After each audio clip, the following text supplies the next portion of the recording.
Salut les raccoons, j'espère que vous allez bien. Je vous prends juste une petite vidéo pour vous montrer ma nouvelle maison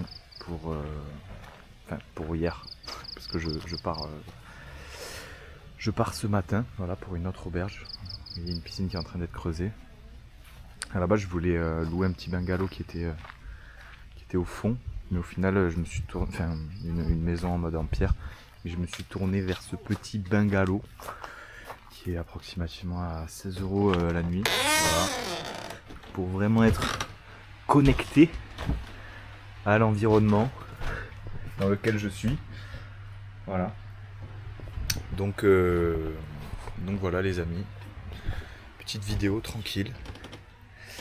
Il y a quelqu'un dehors, donc ça me fait chier de filmer. J'aime pas trop filmer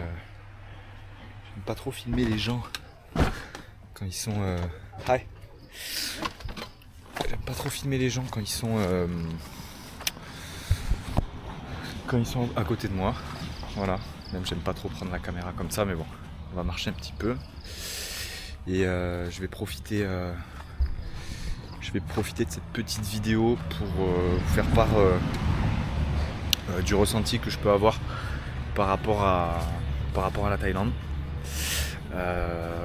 par rapport à la culture surtout, voilà, qui est très très très très forte ici.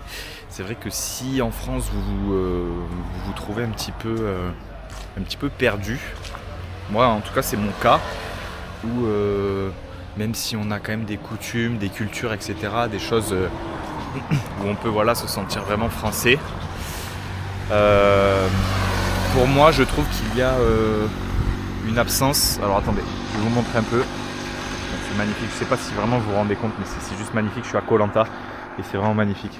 Voilà, si vous voulez venir dans cette petite auberge, c'est Slacklines, donc c'est vraiment cool.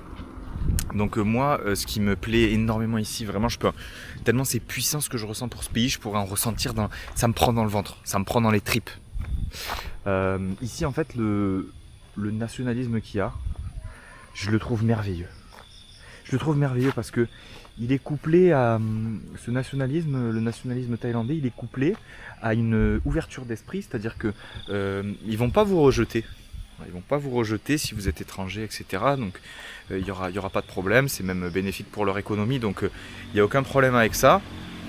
Mais c'est vrai que à côté de ça, ils ont des valeurs, ils ont un communautarisme qui est quand même très très très puissant.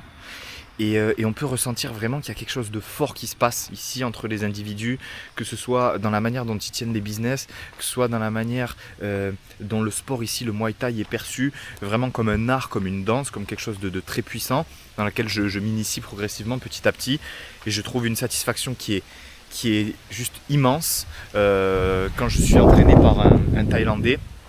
Je trouve ça merveilleux. Voilà, je trouve ça merveilleux, la manière dont ils sont impliqués. J'ai un pote qui m'a dit ouais, bah, c'est normal, tu les payes en même temps. Ouais, mais non, parce que en Europe, je suis désolé, mais souvent, oh putain, non, il y a un putain de chien, j'ai pas envie qu'il me morde.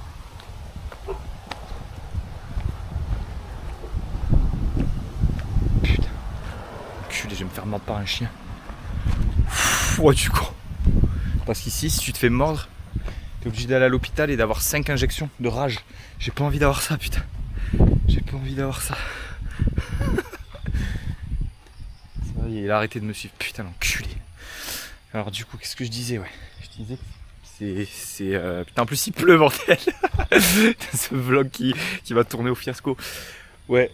Donc je disais que ici, même si tu payais le Thaï, quand tu le payes, il va te fournir un travail qui est juste exceptionnel. Toi, t'es un débutant.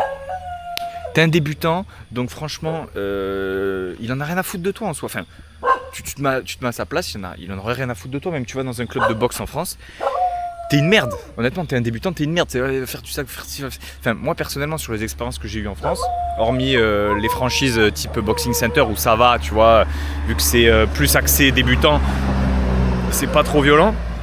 Mais le club de boxe que j'avais fait avant, c'est ah ouais, tu veux t'inscrire, ben t'es une merde. T'es une merde.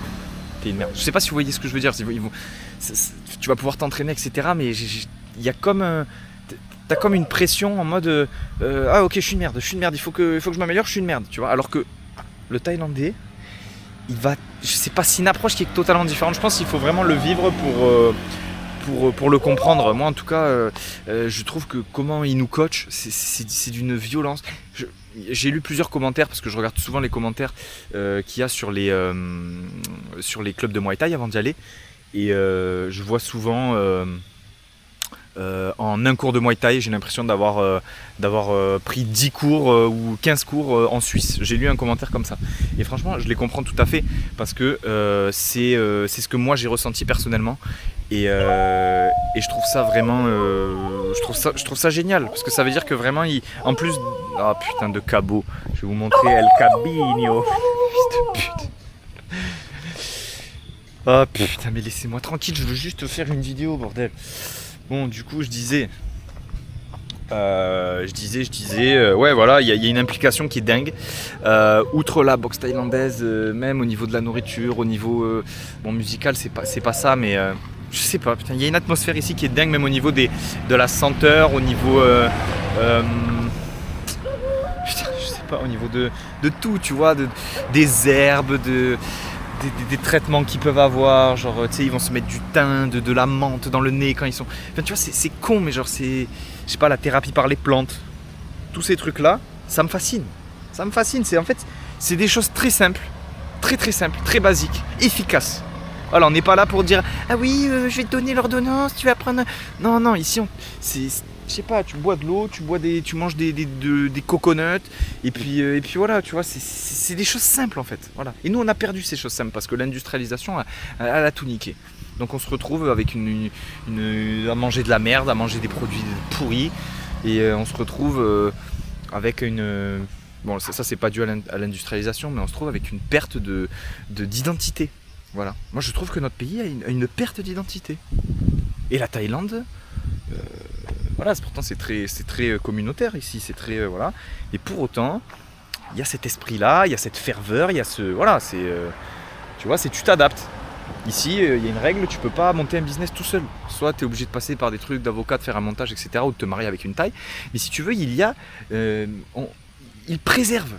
se préserve.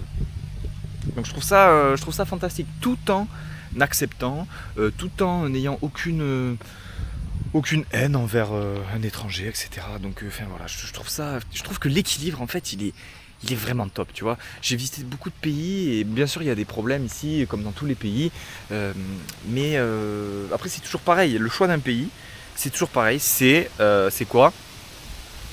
C'est je choisis mes pour et my pro and my cons, tu vois, les avantages et les inconvénients. Donc, moi ici, je trouve que pour moi, c'est là où je trouve les meilleurs avantages et le moins d'inconvénients. Voilà. Peut-être que pour vous, ce sera peut-être le Panama, ce sera peut-être, je sais pas, la Suisse, même la France, peut-être vous êtes bien. Moi, je trouve que ce pays, il est formidable. Et puis même, si tu vois, par exemple, là, je vais aller m'entraîner à la boxe. J'y vais, je paye, et il y a un coach là pour moi pour faire 1 heure de boxe. Ah oui, vas-y. T'as mal à l'épaule, tu vas te faire masser. Je peux me faire masser nanana. Oui, pas de souci, on va trouver une massage. T'arrives à 16h, 17h, je peux manger? Oui, tu peux manger. Si tu veux, ce putain de pays, il n'y a pas de... Ah non, désolé, on est fermé, tu vois. Il n'y a pas ces trucs de merde. Il n'y a pas d'attente, il n'y a pas de... C'est tout de suite maintenant. Et ça correspond tout à fait au type de personnalité que j'ai. C'est-à-dire dans l'action, dans le mouvement, pas dans l'attente et dans le ah oui, mais je vais attendre et tout, à mon rendez-vous chez l'ophtalmo, je vais attendre le 18 décembre, tu vois. Non, c'est tout de suite maintenant. C'est très simple, j'ai faim, je fais du sport, j'y vais, tu vois, il n'y a pas besoin d'attendre, il n'y a pas... Putain, c'est tellement bon quoi, putain, c'est tellement bon. C'est bon. C'est bon, ça y est les gars, je déménage, ça y est, c'est bon. Enfin voilà, ça fait 10 minutes. Je pense que c'est un bon petit premier vlog, ça fait longtemps que je n'en avais pas fait. Il va falloir que je m'y remette. Sérieusement. Mais bon, vu que je fais que vadrouiller et tout, c'est un peu la galère. Mais il va falloir que je m'y repenche un peu dessus. Et puis voilà, je vous montrerai un peu mes aventures. Là, j'ai loué un petit scooter. Là, je vais changer d'auberge. Tout à l'heure, je vais aller m'entraîner. Et ensuite, on va aller se trouver un bon petit souper, un bon petit repas. Et comme vous voyez, moi, c'est ça que je recherchais. Je recherchais une île où tu vois il y a des maisons un peu, je sais pas, tout est atypique ici, tout est authentique en fait. Voilà, moi je crois qu'il n'y a pas une vidéo dans laquelle j'ai pas dit le mot authentique, parce que moi c'est vraiment ce dont je suis à la recherche. Tu vois des choses, tu vois un banc simple en bois avec des, putain ça a du charme, ça a de la gueule quoi, tu vois. Les infrastructures elles sont pas top, mais putain ça a de la gueule. Voilà les gars. Bon, prenez soin de vous. Et puis je vous dis à bientôt les rappeurs.